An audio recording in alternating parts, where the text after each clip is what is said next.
João capítulo 3, e o versículo é o seguinte. A epígrafe do texto está escrito assim: o novo nascimento, Jesus com Nicodemos. Olha o que diz: havia entre os fariseus um homem chamado Nicodemos, príncipe dos judeus. Nicodemos era príncipe dos judeus. Ele foi ter com Jesus à noite e disse-lhe: Rabi, bem sabemos que é mestre e vindo de Deus, porque ninguém faz esses sinais que tu fazes se Deus não for com ele. Jesus respondeu e disse: na verdade te digo, que qualquer que não nascer de novo não pode entrar, não pode ver o reino de Deus. Disse-lhe Nicodemo: como que eu homem vou nascer sendo velho? Pode porventura entrar no ventre da sua mãe e nascer? Jesus respondeu: na verdade eu te digo, que qualquer que não nascer da água e do Espírito não pode entrar no reino de Deus. Porque o que é nascido da carne é carne, e o que é nascido do Espírito é Espírito. Não te maravilhes de ter dito: necessário é nascer de novo. Porque o vento sopra por onde que ouve a sua voz, mas não sabes de onde vem, nem para onde vai. Assim é todo aquele que é nascido do Espírito. Nicodemos respondeu e disse: como podes ter isso? Jesus respondeu e disse: tu és mestre em Israel e não sabe isto? Porque, aliás, na verdade, eu te digo que nós dizemos o que nós sabemos e testificamos o que vimos, e não aceita o nosso testemunho? Não aceitas? Se vos falei de coisas terrestres e não creste, como crês se eu vos falar de coisas celestiais? Ora, ninguém subiu o céu senão que desceu do céu, o Filho do Homem que está no céu. E como Moisés levantou a serpente no deserto, assim importa que o Filho do Homem seja levantado, porque todo aquele que crê, para que todo aquele que nele crê não pereça, mas que tenha a vida eterna. Soberano Deus, aqui está a tua palavra, Pai. Meu Deus, eu não tenho nenhum tipo de pretensão de chamar a atenção, porque a atenção é tua, a glória é do Senhor. Eu não tenho, meu Pai, nenhum motivo para vanglória, porque o Senhor é a nossa glória. A tua presença que é forte na nossa vida. Se o Senhor retirar isso, nós voltamos para a margem de origem. Então fala conosco e nos enche com a tua graça, em nome do Senhor Jesus. Amém. E graças a Deus. Irmãos, pode dar uma salva de palmas para essa palavra. Aleluia. Glória a Deus. Aleluia. Irmãos, aqui está um encontro espetacular de Jesus. Os irmãos podem sentar em nome do Senhor Jesus. Aqui está um encontro espetacular de Jesus. Dois mestres se encontrando. Jesus, ele não é apenas mestre, Jesus é o Criador. Todo mundo sabe que Jesus é o Criador, que ele criou todas as coisas. Está em João capítulo 1, versículo, que ele era o verbo se fez carne, e veio habitar no meio de nós. Por ele, para ele, foi feito todas as coisas, disso nós sabemos. Só que o que acontece? Ele não tocou com qualquer pessoa. Aliás, a necessidade do ser humano faz o ser humano ir pesquisar qual é o melhor caminho para a perfeição. E Salomão falou que o homem não consegue carregar a perfeição, porque está escrito no livro de Romanos, capítulo 3, versículo 23, que por um homem entrou o pecado e todos os homens se fizeram pecador. Então, nós já estamos perdendo de muito, né? Perdendo de muito. Todos os homens se fez pecador. Então, ninguém é digno de nada.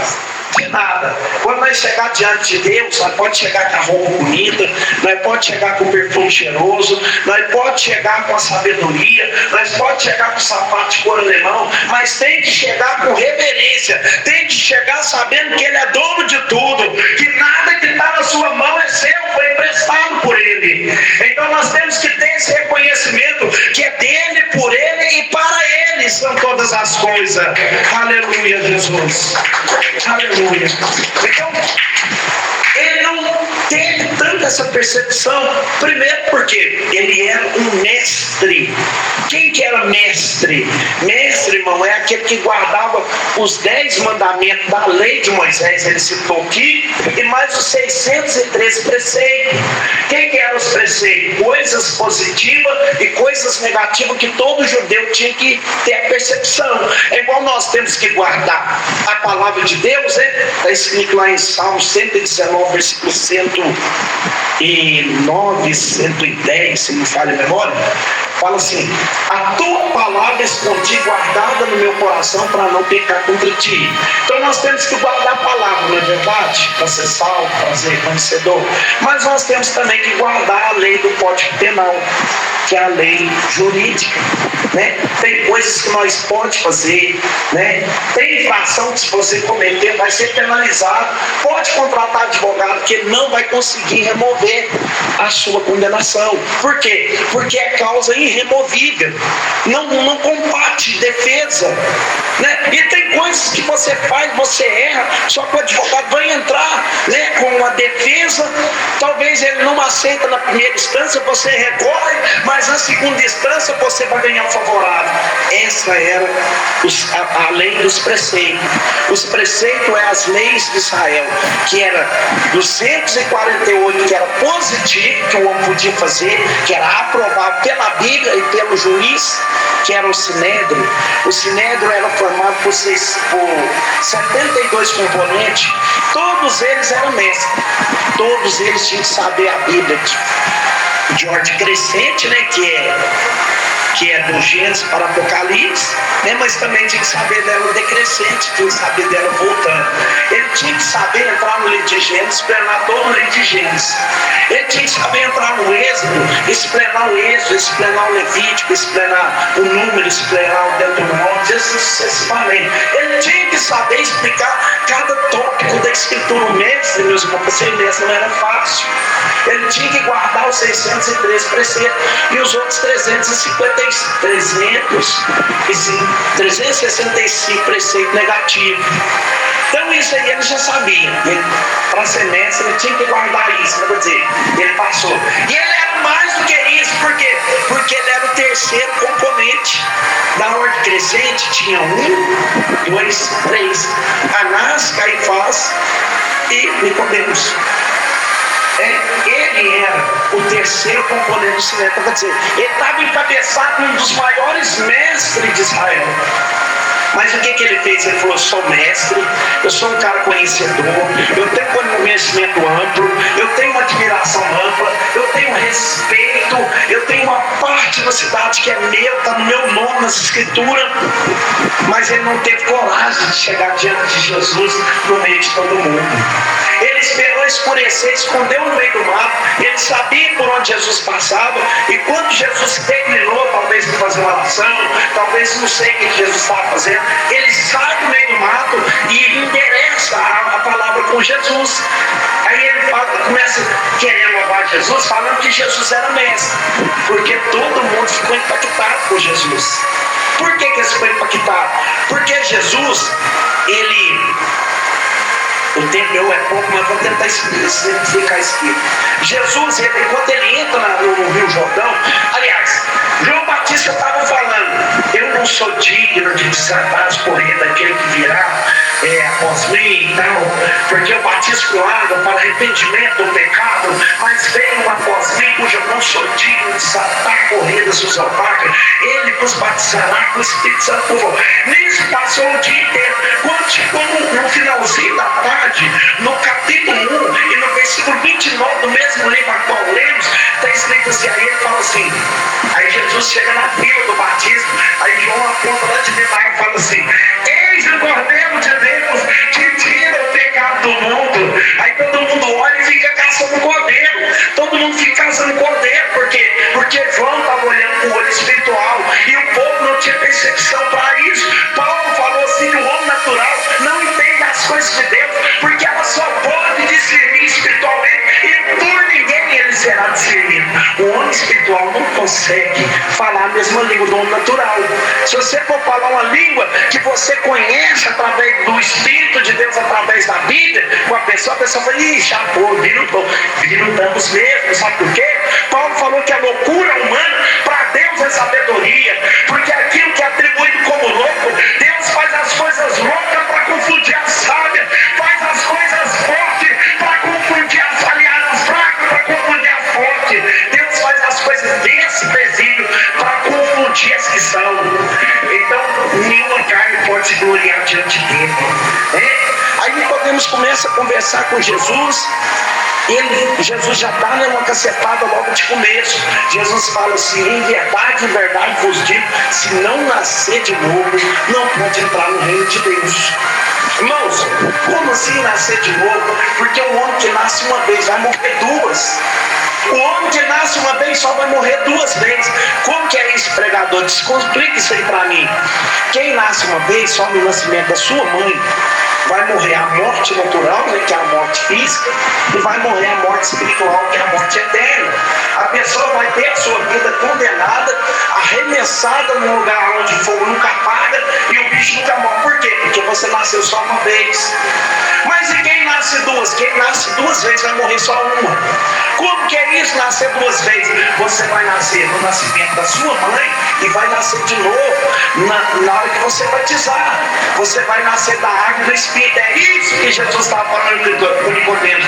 Todo aquele que é nascido da carne é carne. E quem é carne vai pagar pelo declínio carnal. Quem declinou foi a carne, mas quem chegou para remover o declínio é o Espírito. Porque o Espírito se combate contra a carne. O Espírito está preparado, mas a carne é fraca. A nossa carne tem que ser esmagada. Ela tem que ser colocada na churrasqueira de Deus. E Jesus falou, essa carne ela tem que morrer, ela tem que nascer de novo, tem que nascer da água do Espírito. Aí Nicodemos não sabia, igual eu falei, que o homem natural não entende as coisas de Deus. Ele falou, como que eu vou, sendo já grande, chocar no ventre da minha mãe e nascer de novo? Ele queria colocar Jesus na situação mal. Ele falou, como que eu vou entrar lá e vou nascer de novo? Jesus virou para ele e falou assim, todo aquele que é nascido da carne é carne, todo aquele que é nascido do Espírito é Espírito. Aí ele virou, como que é isso? Me explica. Jesus disse assim para ele, que é isso, Jesus? Vento, Nicodemos. Você está sentindo vento? Estou sentindo vento. De que lado ele veio? Eu não sei de onde que ele veio e nem para onde que ele está indo. Assim é todo aquele que é nascido de Deus. Não tem como prender o vento. E outra, não tem como ver de que lado que ele vem e nem para que lado ele vai. Assim é todo aquele que é nascido de Deus. Não sabe o que Jesus está falando? Se você quiser andar com Jesus, você não pode se apegar nessa terra. Se você se apegar nessa terra, você vai perder o céu por causa da terra. Tem pessoas que estão gritando, Maranata, ora vem, Senhor Jesus. Eu sou um, quem que é o segundo? Que está gritando, Maranata, ora vem. Nós não suportamos mais viver longe do Criador. O meu pensamento é, Deus, qualquer momento eu posso cometer um declínio, eu posso pecar gravemente, eu posso perder minha fé, eu posso perder a minha posição que o Senhor me colocou, eu posso perder a minha família, eu posso perder o meu ministério, porque a minha carne é podre, eu não mereço nada, eu só mereço a tua graça, a tua misericórdia, a direção do teu Espírito. Me consagra, me ajuda a chegar até o último dia. dia, mas eu fico gritando Maranata. Deus, agora eu tenho certeza que se o Senhor vir, o Senhor vai me pegar preparado. Mas amanhã, Deus, eu já não sei, porque a minha carne é pouca, né? Tem uns que estão gritando Maranata, mas tem outros que estão falando assim: não vem não, Senhor Jesus, demora mais uns trilênios, demora mais uns trigênios, né? 30 anos, 40 anos, 50 anos, demora 200 anos, Senhor Jesus, porque eu quero gozar o meu Corolla, porque eu quero gozar a minha posição, a minha diplomacia, eu quero fazer meu nome da diplomacia, eu quero gozar o lote que eu comprei, eu quero viajar para a praia, eu quero conhecer a Miami, eu quero conhecer a Capocete. Tem pessoas que estão perdidas e não sabem. Tem pessoas que acham que vai fazer uso de tudo isso.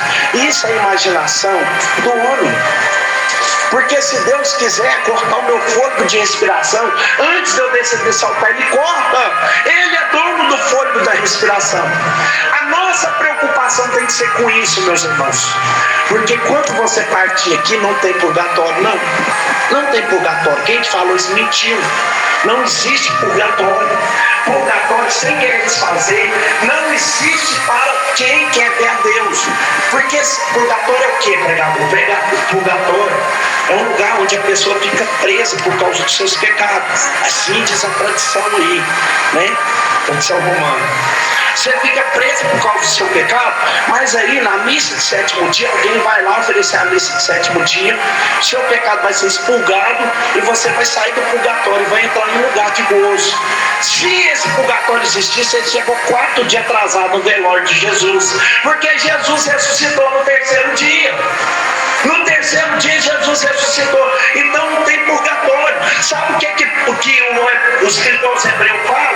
No livro de Hebreus capítulo 9, versículo 22, o homem está sujeito a morrer uma só vez. Depois disso segue-se o juiz. Salomão falou em Eclesiastes 9, versículo 5, ele fala: todo homem que está vivo sabe que um dia vai morrer, mas o que está vivo, o que morre, mais nada sabe. Aí o João virou e falou assim, João capítulo 5, acho que versículo 7 a 7, 5: assim como a nuvem se desfaz, aquele que desce a sepultura jamais poderá subir. Então nós estamos numa escola, meus irmãos. A vida é uma escola. A palavra de Deus é uma condução, é uma bússola. O ensinamento do Senhor é a válvula de escape. O temor do Senhor é o princípio da sabedoria. E a humilhação é a indignação da carne sendo declinada para que a manifestação poderosa da graça entre nesse pecador e faz dele um ser melhor, mas não por causa da beleza do merecimento, por causa da humilhação, por causa da renúncia. E como que nós vamos renunciar? Declarando para Jesus que nós queremos Ele. Como que nós vamos declarar que nós queremos Ele? Dando o primeiro passo. Eu aceito o Senhor Jesus como meu único Senhor e Salvador na minha vida. Aceitei Jesus para salvar? Não. A Bíblia fala no livro de, eu acho que é 1 João, capítulo 9, capítulo 1, versículo 9, né? Que sua boca confessares e o seu coração certificares, né? Tu será perdoado. Mas escuta, não é só isso não. Não é só isso. Quando o homem aceita Jesus, ele precisa ir mais. Na hora que João Batista foi batizar Jesus, Jesus falou assim: não. Aliás, João Batista falou: não, eu que tenho que ir até o Senhor me batizar. Não é controverso. Aí o Senhor Jesus falou assim: mas faça tudo isso para que se cumpra a lei de Deus. Irmãos, a lei de Deus, ela tem que ser cumprida. Ela tem que ser cumprida. Aquele que andar fora da lei, ele pode ser penalizado. E haverá misericórdia? Claro que não. A misericórdia é no ensinamento. O ensinamento é a parte da misericórdia de Deus. Quem ouve o ensinamento e guarda, né? Ele está sendo bem-aventurado. Por quê? Porque ele está aprendendo de Deus e ele está guardando os mandamentos do Senhor no coração. Ele está sendo bem-aventurado. Mas quem despreza vai ser penalizado. Por quê? Porque eu não conheço o mandamento. E no livro de Oséias, capítulo 4, no versículo 6, Oséias fala assim: o meu povo sofre porque lhe faltou conhecimento. Nós temos que conhecer. Oséias capítulo 1, versículo 6. Conheçamos o Senhor e prossigamos em conhecer. Como que nós vamos fazer isso? Temos que envolver com esse livro. Nós temos que conhecer as páginas dessas escrituras. Por quê? Porque tudo que está escrito nela é o nosso passaporte. Isso aqui não é um livro, isso aqui, meus irmãos, é uma bússola. Isso aqui é uma condução. Se você não ler a Bíblia, o inimigo vai usar a estratégia para te enganar. E você vai ficar enganado, vai perder a sua salvação. Porque o inimigo fala bonito. A Bíblia fala no livro de 2 Coríntios, capítulo 11, no versículo 14: não vos maravilheis, porque Satanás transfigura em anjos de luz. Ele transfigura em anjos de luz. E quem está esperando o anjo vai ser enganado. Ah, meu anjo. Ah, chegou o anjo da guarda. É o anjo. É o anjo, né? Então nós não temos que ficar apegado em anjo, nós temos que ficar apegado na palavra, né? E Jesus falou: olha, você tem que saber. Sabe por que você não sabe? Porque você não entende nada. Você é mestre Israel. Você era para ser o mais sábio, mas você não entende nada. Eu estou vendo que eu estou falando com você coisa da terra. Você não está entendendo e você quer perguntar coisas do céu. Você tem que nascer de novo. Por quê? Porque quando o meu espírito entrar em você, tudo que eu te falar você vai absorver. Porque o Espírito testifica com o nosso espírito que nós somos filhos de Deus. Então aquele que é filho de Deus ouve a voz do Senhor. E para nós ouvir a voz do Senhor, nós temos que ter o Espírito de Deus, né? Então, o batismo, meus irmãos, não salva. O batismo é um elemento para a salvação. O batismo é um passo para a salvação. Você aceita Jesus, você batiza. Como que eu vou batizar? Você vai batizar para lavar sua impureza. Porque nós somos impuros. Desde a época de Noé, de Adão, nós somos impuros. Nós somos declinados. Se você olhar para o meu passado, você vai ficar de cabelo em pé. Qualquer um de nós aqui dentro, se começar a contar testemunho e falar: peraí, eu entrei no lugar certo? Que essa pessoa está falando esse estranho, ninguém vai acreditar, porque todo mundo olha para nós como se nós fosse um anjo. Mas sabe por que eles olham assim?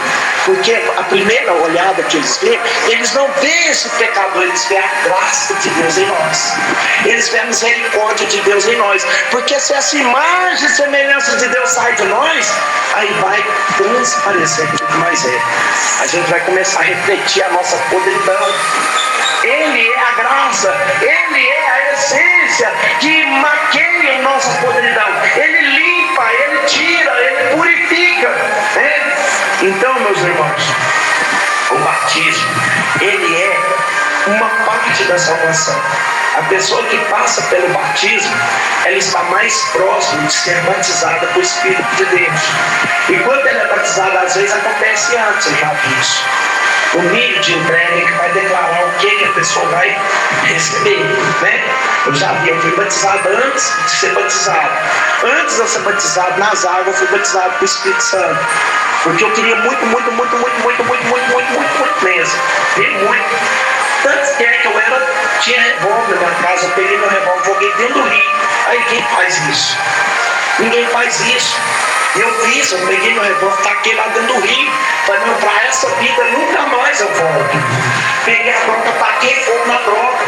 Peguei as roupas, irmão. Tem pessoas que vêm para a igreja e falam: vou dar uma ficadinha. Jesus não é Jesus de ficada. Jesus é Jesus de compromisso, né? Tem pessoas que vêm para a igreja e falam assim: vou dar uma ficadinha com Jesus. Como que é ficar com Jesus? Eu vou pôr essa roupa aqui porque hoje eu vou para o culto, mas amanhã eu vou vestir essa outra aqui porque eu não estou no culto, né?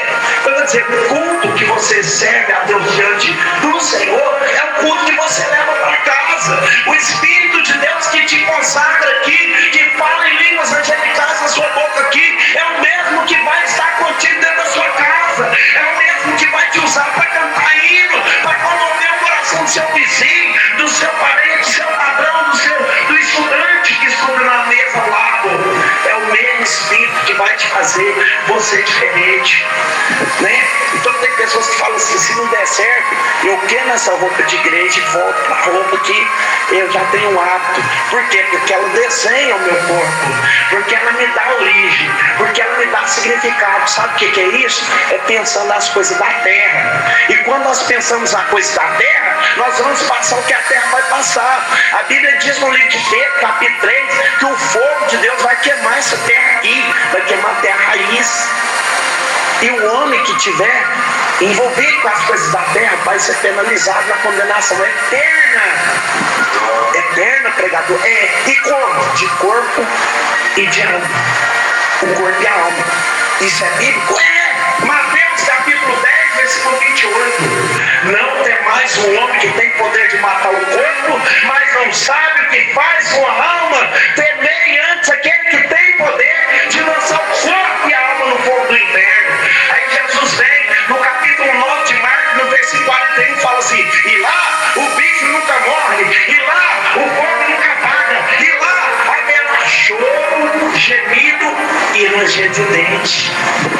Para haver ranger de dente tem que estar no corpo. A pessoa vai sentir a dor, você sente aquela queimadura, você soca a mão dentro d'água, ou passa um dente frizz, ou enrola um pano, né? Ou passa alguma coisa que apazigua a dor, tudo passa, mas naquele dia não tem como. Naquele dia, para todo lado que for correr, tem pouco. Eu tenho pessoas, eu falei hoje no áudio, não sei quem tem esses áudios, tudo. Porque, meus irmãos, não é só ouvir um pedacinho, mas não bacana, pai. Tem que ouvir tudo para você entender o que Deus quer da gente. A minha finalidade nesses áudios é isso. Eu não quero pódio, eu não quero like, eu não quero patamar, eu não quero visibilização. Eu quero entronizar o Deus que eu sirvo na vida das pessoas. Né? E a boca da nossa alma, sabe onde que é? Quem sabe onde é a boca da nossa alma? Quem sabe, levanta a mão. Onde que é a boca da nossa alma? É o estômago, né? Da alma. Coração. A boca da alma é o ouvido. Está escrito lá em Romanos capítulo 10, versículo 17. A fé vem pelo ouvir. E ouvir a palavra de. Então por isso que eu falo a palavra, porque a boca da alma, você com o ouvido. Jesus escuta, sabe como? Com o nariz. Eu falei que o nosso corpo físico, ele é podrificado, né? E a pessoa podrificada, com o coração cheio de ódio também sabe orar bonito. A pessoa cheia de rancor também sabe cultuar a Deus. Por isso que Jesus fala assim: apartai de mim vós que praticai iniquidade. Porque a iniquidade e o pecado não é o mesmo pecado, não. O pecado eu tenho, você tem, nós temos, todos nós temos. O pecado está em nós somos pecadores. Agora a iniquidade, sabe o que é iniquidade? Iniquidade é você nunca muda. Você está dentro da igreja, mas a igreja não está dentro de você. Você está buscando a presença de Deus, mas a presença de Deus não está em você. Você vem no culto todo dia, mas o culto não entra em você. Nós temos que vir no culto de coração aquebrantado. Nós temos que sofrer metanoia no nosso corpo, meus irmãos. Nós temos que mudar a direção dos nossos más pensamentos, das nossas más conversações. Nós temos que transformar pela renovação dos nossos entendimentos, para nós experimentar a boa e perfeita vontade de Deus. Né? E quando nós fizemos isso, a essência do Espírito de Deus, junto com a nossa determinação de fazer, de se arrepender, de se prontificar, de ser utilizado por Deus, aquilo ali, quando você abre a boca, sobe como um cheiro, uma essência que chega nas narinas de Deus. Deus fala: eu conheço esse adorador. Ele não fala esse pecador, não, ele fala esse adorador. É igual o cara que vai preso. O cara que vai preso, chega lá, os agentes chamam ele de detento. Põe esse detento para lá, põe esse preso para lá, põe esse detento para lá. Mas quem acredita na reintegração dele, sabe como é que chama? De recuperando. Recuperando. Fala assim, ele não é um detento, ele é um recuperando. Tem mais tantos recuperando. Quantos recuperantes tem aí? Tantos recuperando. Por quê? Porque eles acreditam na mudança daquele. Mas quando ele não acredita, ele já detento, é preso. Detento, pega esse preso. Vamos dizer, preso. Porque está preso e vai continuar preso. Porque as decisões conduzem os passos. Mas quando eles veem que mudou, pega o recuperando, traz o recuperando, traz o reintegrado, né? Então Deus ele entende assim. Nós conseguimos confundir nós mesmos. É porque nós não confundimos Deus, nós que confundimos a nós mesmos, né? Às vezes a gente vem no culto, a gente não muda, a gente sai no culto do jeito que nós entrou, né? E você já sai do culto murmurando. Fala das pessoas, que muitas pessoas vão ser surpreendidas no dia da vida do Senhor. Aliás, no dia da parousia, né? No dia da parousia, muitas pessoas vão ser confundidas, né? Eles vão se confundir a si próprios. Por quê? Porque vir na igreja não salva, batizar não salva, aceitar Jesus não salva. Uai, pregador, o que salva? Um coração arrependido. Quem é arrependido não interessa com o pecado. Quem é arrependido não se atrai com as coisas deste mundo. Nós estamos no mundo, nós precisamos. Aquilo que é necessidade, nós vamos atrás. E Deus vai abrir porta, nós vamos obter. Mas aquilo que é vaidade vai fazer nós perder aquilo que Deus nos deu. Aquilo que for vaidade, aquilo que for acréscimo, aquilo que for estorno, vai nos tirar da presença de Deus, né? E para nós sermos de Deus, nós temos que não só batizar, mas nós temos que se arrepender. O arrependimento, meus irmãos, não é de fora para dentro, é de dentro para fora. Como que eu conheço uma pessoa arrependida? Pelas suas atitudes, pelas suas palavras, pelas suas decisões, né? Uma pessoa arrependida, ela não tem palavras afrontativas, né? Você conversa com a pessoa arrependida, ela reflete o céu. A palavra dela é gostosa de se ouvir. A presença dela é bem-vinda. A gente sente saudade quando sai de perto. A gente não quer perder aquela pessoa de vista, mas ele faz tão bem. Ficar perdendo eu sinto tão bom. Sabe por quê? Porque Deus está ali, né? Ele falou assim, ó, Mateus capítulo... deixa eu dar uma memória. Ele falou assim, onde houver 2 ou 3 reunidos em meu nome, eu estarei no meio deles. O que é reunir no nome do Senhor? Arrepender. Então é isso que Jesus falou. Todo aquele que é nascido de carne é carne. Todo aquele que é nascido de espírito é espírito. Ele falou, porque a serpente lá no deserto, ela foi levantada para quê? Ele conhecia ela em Moisés, que é, tinha uma infestação de cobra, o povo começou a ser picado pelas cobras, estava morrendo lá no deserto. E aí o que aconteceu? Pai Moisés mandou levantar uma serpente. E aí o que aconteceu? Todo mundo que olhava a serpente não morria. Essa serpente sou eu. Estava simbolizando eu. Uai, mas o senhor é homem? Como que o senhor é serpente? Não, que ele leva só um simbolismo. Todo o Velho Testamento cristificava. Todo o Velho Testamento centrificava Cristo. Tudo cordeiro, a travessia do mar, o cajado, o corpo, o terremoto da caverna, tudo que aconteceu, o povo que dizia no holocausto, tudo que acontecia centrificava Cristo. Tudo aquilo estava dando preparativa para Cristo. Aí Cristo falou assim, tudo isso que você sabe, aqui está o cumprimento. Olha para mim e vai ficar vivo, vai ficar salvo. Se você olhar para mim, você vai ficar salvo. Aí ele fala lá para Tomé, fala lá no livro de João, capítulo 14, versículo 6. Eu sou o caminho, a verdade e a vida. Ninguém vem. Irmãos, ele estava na terra. Ele estava conversando com os discípulos. Como que fala vem? Porque ele era o próprio Deus. Ele era o próprio Deus encarnado, tabernaculado em carne. Aquele que quiser vir, ele falava assim, eu sou o caminho, a verdade e a vida. Ninguém vai ao Pai, ninguém vem ao Pai, senão por mim. Então, quer dizer, mesmo tempo que ele era o Pai, ele já era o Filho, né? E ele falou, eu estou indo. Aí ele virou para si e falou assim, eis que eu vou para o Pai, mas eu não vos deixarei órfão. Eu enviarei o meu Espírito Santo, a qual vos convencerá do pecado, da justiça e do juízo. O homem não conhece, mas vós conhecerá. Por quê? Porque ele vai habitar em vós. Ele vai morar dentro da sua alma. Ele vai fazer parte das suas emoções. Então, meus irmãos, o batismo é isso. O primeiro batismo acontece dentro da nossa alma. Se nós batizarmos dentro da nossa alma, nós vamos chegar nas águas do batismo livre do pecado. né? Porque não adianta você fazer uma maquiagem só na hora do culto, só na hora do sacro, só no momento da manifestação de culto. Não, eu não consigo ludibriar a graça. E se eu ludibriar o mal que eu estou gerando, não é para o meu vizinho.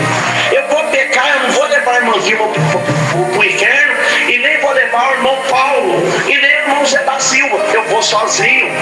Sabe por quê? Porque o meu pecado, ele vai me dar a direção do meu passo. O meu pecado. Agora, se você olhar para o meu pecado e falar que eu estou pecando, você vai junto comigo, vai nós dois. Porque ninguém tem o crivo. O julgamento é de Deus. Mateus capítulo 7, versículo 1: não vos julgueis, para que não vos sejais julgado, porque da mesma medida que tu julgar, tu serás julgado de volta. Então, meus irmãos, vamos servir a Deus com sabedoria. Aqui na igreja vocês vão ver um monte de coisa errada. Eu, por exemplo, vocês vão ver muita coisa errada em mim, porque eu sou declinado com pecado. Eu sou um pecador arrependido, mas o pecado ainda está em mim. Sabe por quê? Porque a minha carne é corrupta. Sabe o que Provérbios, que Salomão falou, Provérbios capítulo 6, versículo 16? Ele falou assim, que a aurora do justo, a vereda do justo é como a aurora do dia, que sempre brilha cada dia mais, e mais, e mais, e mais, até chegar a ser um dia perfeito. Que dia perfeito é esse? O dia do arrebatamento.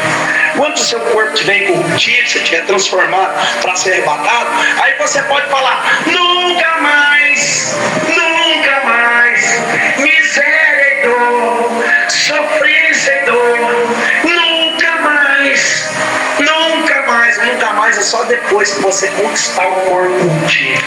E quando nós estiver queimado, é luta, é peleja, é tapa, é murro, é leão comendo daqui, você matando o leão dali, e o leão de lá querendo te pegar, e vamos que vamos, porque Jesus está chegando aí, meus irmãos.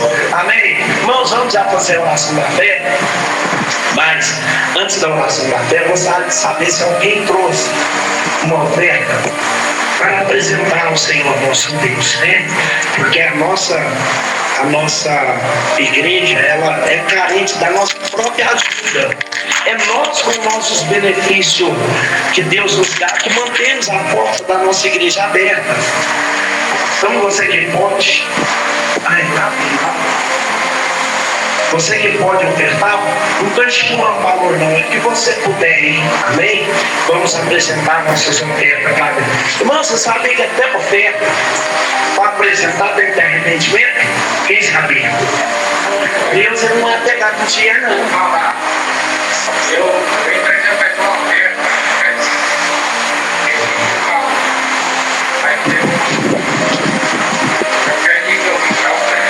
não, fica tranquilo, você é a oferta que Deus quer. Deus quer seu coração, Deus quer sua atenção, seu culto. A sua oferta você está entregando agora, aleluia. Sabe que a oferta ela tem que ter arrependimento para você ofertar? Quem sabia? Irmãos, está lá em Mateus capítulo 5, versículo 22. Fala assim, se alguém dentre vós tem alguma coisa contra o vosso irmão, põe a sua oferta no altar. Vá reconciliar com ele primeiro. Depois volta, pega a sua oferta e põe na sala. Está vendo a gravidade de ofertante? Ele falou assim, reconcilie-te depressa com o seu adversário enquanto está com ele a caminho, antes que ele te lance na mão do oficial, o oficial te lance na mão do juiz, o juiz te lance na mão do carcereiro, e o carcereiro te encerra na prisão. Em verdade vos digo, que dali não sairá, enquanto não pagar o último centavo. Oh meu Deus, oh Senhor da glória, perdoa nossos pecados, para que a nossa oferta seja aceita nessa noite. Eu acredito no poder da remissão do Senhor. Meu Deus, que o Senhor purifique o nosso coração, que o Senhor purifique as nossas ações, para que as nossas ofertas sejam aceitas. Fica conosco para a glória do teu nome santo, amém. E graças a Deus. Deus abençoe os ofertantes.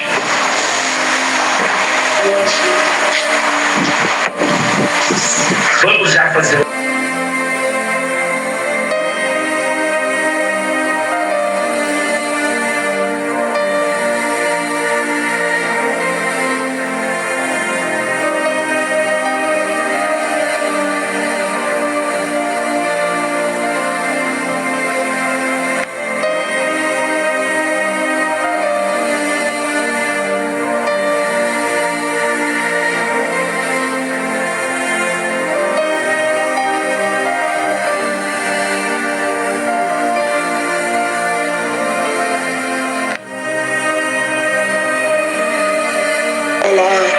povo de Deus, a paz do nosso Senhor Jesus Cristo seja com todos vocês.